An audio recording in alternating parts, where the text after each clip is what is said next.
नमस्कार मित्रों, आपका स्वागत है आपके अपने चैनल हिंदू दर्शन में। आज के वीडियो में हम देखेंगे पांडवों ने केदारनाथ धाम की स्थापना क्यों की थी और इसकी क्या वजह थी। हिंदू धर्म में हिमालय की गोद में बसे केदारनाथ धाम को 12 ज्योतिर्लिंगों में से एक माना गया है। हिंदू पुराणों में साल के करीब 6 महीने हिम से आच्छादित रहने वाले इस पवित्र धाम को भगवान शिव का निवास स्थान बताया जाता है। ऐसा माना जाता है कि यहाँ भगवान शिव त्रिकोण शिवलिंग के रूप में हर समय विराजमान रहते हैं। धार्मिक ग्रंथों में वर्णित कथा के अनुसार महाभारत युद्ध में विजय के पश्चात पांडवों में सबसे बड़े युधिष्ठिर को हस्तिनापुर का नरेश के रूप में राज्य अभिषेक किया गया।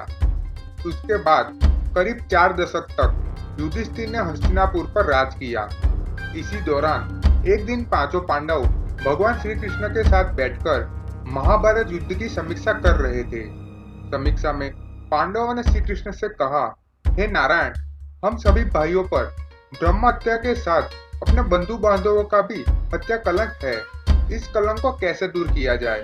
तब श्री कृष्ण ने पांडवों से कहा कि यह सच है कि युद्ध में भले ही जीत तुम्हारी हुई है, लेकिन तुम लोग गुरु और अपने बंधु बांधवों को मानने के कारण पाप के भागी बन गए हो।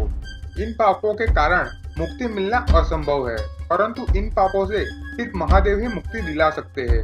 अतः महादेव की शरण में जाओ। उसके बाद श्री कृष्ण द्वारका लौट गए। उसके बाद पांडव अपने पापों से मुक्ति के लिए चिंतित रहने लगे और मन ही मन सोचते रहे कि कब राजपाट का त्याग कर शिवजी की शरण में जाए। उसी बीच एक दिन पांडवों को पता चला वासुदेव ने अपना देह त्याग कर दिया है और वे अपने परम धाम लौट गए हैं। यह सुनकर अब पांडवों को भी पृथ्वी पर रहना उचित नहीं लग रहा था। गुरु पितामह और सखा सभी तो युद्ध में ही पीछे छूट गए थे।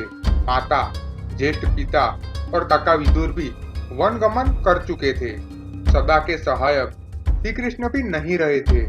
ऐसे में पांडवों ने राज्य परीक्षित को सौंप दिया और द्रौपदी समेत हस्तिनापुर छोड़कर शिवजी की तलाश में निकल पड़े।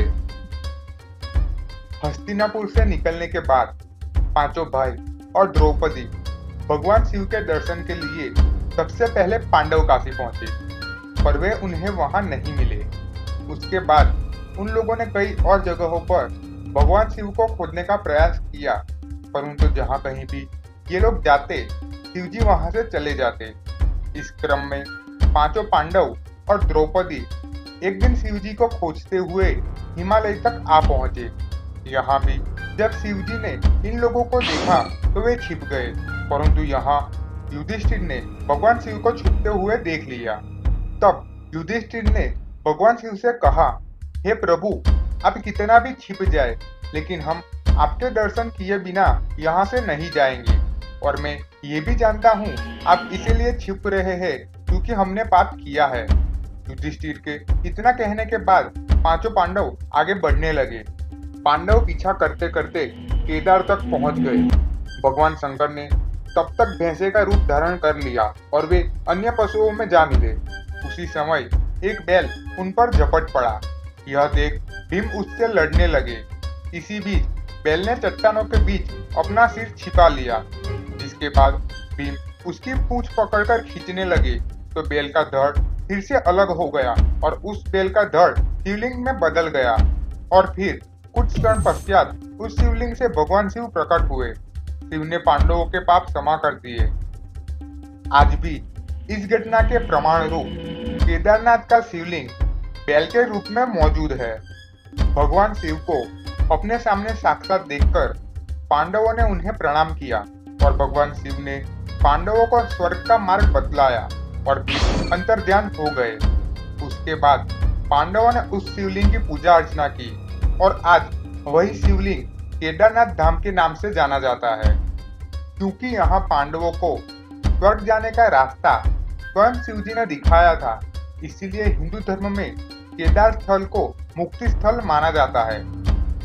और ऐसी मान्यता है कि यदि कोई केदार दर्शन का संकल्प लेकर निकले और उसकी मृत्यु हो जाए तो उस जीव को पुनः जन्म नहीं लेना पड़ता। दीपावली महापर्व के दूसरे दिन मंदिर के द्वार बंद कर दिए जाते हैं। 6 माह तक दीपक जलता रहता है।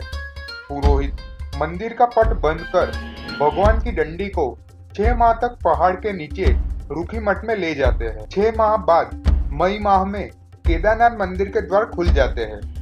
6 माह तक मंदिर और उसके आसपास कोई नहीं रहता है, लेकिन आश्चर्य की बात यह है कि 6 माह तक दीपक निरंतर जलता रहता है। अगर आपको हमारा ये वीडियो पसंद आया है तो हमारे चैनल को लाइक, शेयर और सब्सक्राइब करना ना भूलें और हमें कमेंट सेक्शन में आके बताइए कि अगला वीडियो आप किस विषय पे चाहते हैं। जय हिंद।